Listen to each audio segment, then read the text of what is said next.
huyện Mường La, tỉnh Sơn La. Có chơi từ biển Lâu vào tỷ giờ do huyện Mường La, tỉnh Sơn La. Có chơi từ biển Lâu vào Xuân Mùa do huyện Yên Châu, tỉnh Sơn La. Có chơi từ biển Lâu mùa thị Ria do huyện Sông Mã. Có chơi từ biển Lâu Sùng thị Chua do huyện Than Uyên, tỉnh Lai Châu. Có chơi từ biển Lâu Mường Thị Ga do huyện Sông Mã, tỉnh Sơn La. Có chơi từ biển Lâu Giàng Thị Bạ do huyện Sông Mã, tỉnh Sơn La. Có chơi từ biển Lâu Hạc Thị Xua do huyện Simacai, huyện tỉnh Lào Cai. Trò chơi từ biển Lâu Sùng Thị Tùng do tỉnh Yên Bái. Hiện có chơi từ biển Lâu Eli Thảo giờ giám đốc đào tạo tại công ty Alishato. Giờ là sở sản thiên đó công ty mua y nhà học đi dồn mua trốn này sẽ được với một từ. Thế anh từ biển Lâu Nguyễn Thị Mận nhỉ? Vâng, xin mời chị Nguyễn Thị Mận sẽ cùng tiến lên trên sân khấu ạ.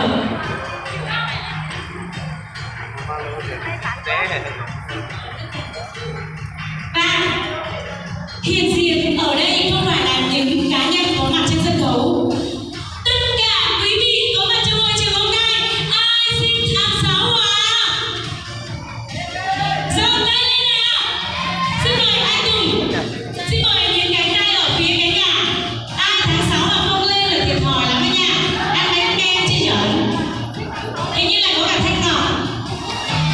Chàng trai xinh đẹp đến từ Tân Bình, thành phố Hồ Chí Minh.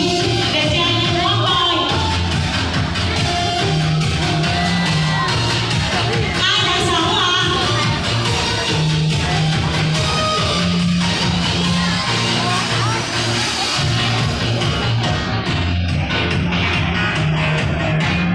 Và đặc biệt hơn nữa, Thầy chú. Yeah.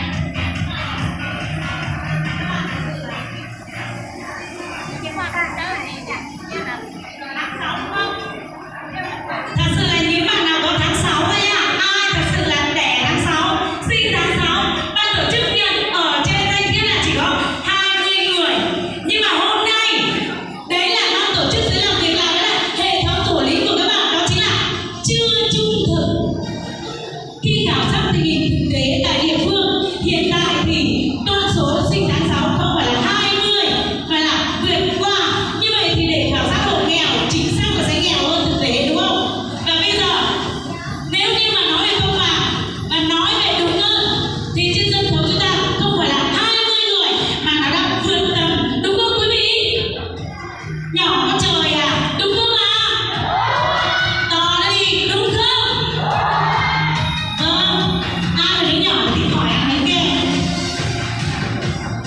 Vâng, xin đưa tay ánh sáng đan lên tất cả những bóng đèn này cho ban tổ chức. Chỉ để màn hình, chỉ để màn hình. Ở đây có hai bạn nam sẽ đại diện cho những phái mạnh quyền lực. Xin mời anh Thanh Ngọc. Xin mời Tùng. Em đi đâu? Mời bạn em đi. Sẽ có nam và con nữ. Xin lỗi bạn Tùng nhé.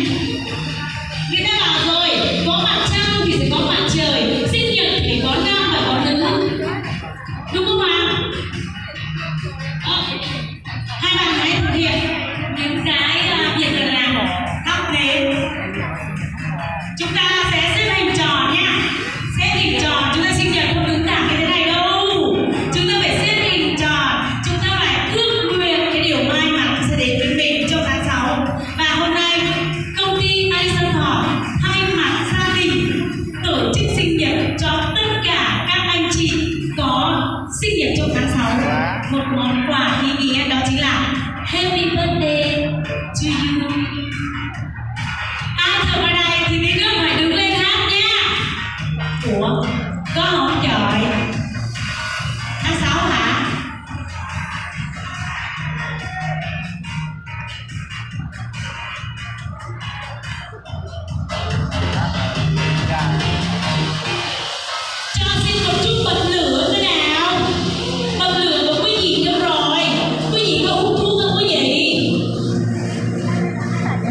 trên này đang làm gì?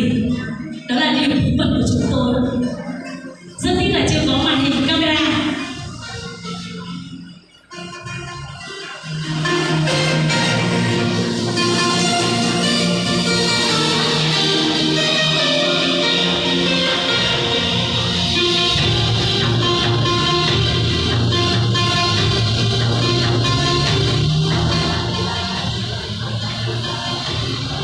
Quý vị sẵn sàng nhá, khi Lia đến từ 1 đến 3 thì chúng ta hãy cùng hát bài chúc mừng sinh nhật ạ.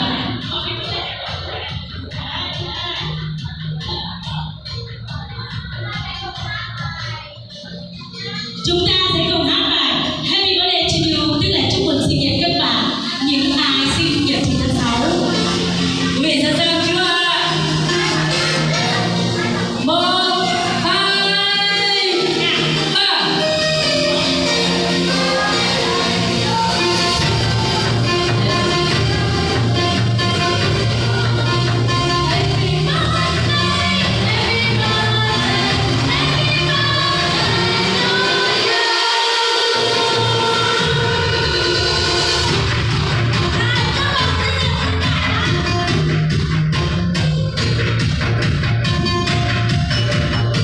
Quý vị ơi, vỗ tay đi ạ.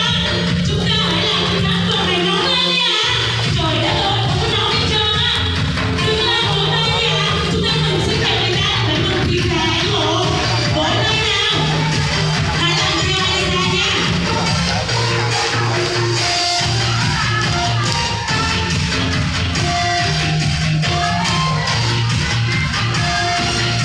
Các bạn hãy đang xuống ạ. Không biết cái bánh kem này có đủ chiên không?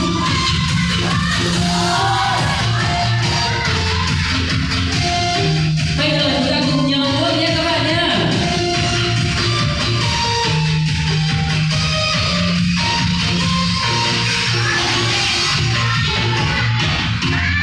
Hai, một. Trời ơi, là cái gì nhỉ? Xuống nào luôn. Đúng rồi quý vị, thưa quý vị. Bánh sinh nhật tượng trưng cho mặt trăng và những làn khói tượng trưng cho thắp sáng lên đây ánh sáng của cuộc đời sau này. Và xin được gửi lời chúc mừng sinh nhật đến toàn thể các anh chị, các bạn cũng như là các em trong thành phố trong ngày hôm nay. Và chúc mừng sinh nhật và chúc sang tuổi mới. Chúc tất cả chúng ta sẽ luôn thành công, sẽ luôn là một món quà đặc biệt dành cho những người đã nuôi dưỡng chúng ta.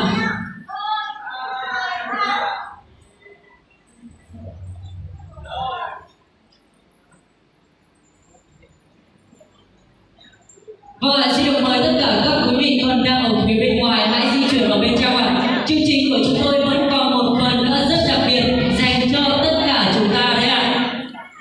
Ai sinh nhật tháng 6 thì có quà, vừa ăn bánh kem lại vừa có lì xì.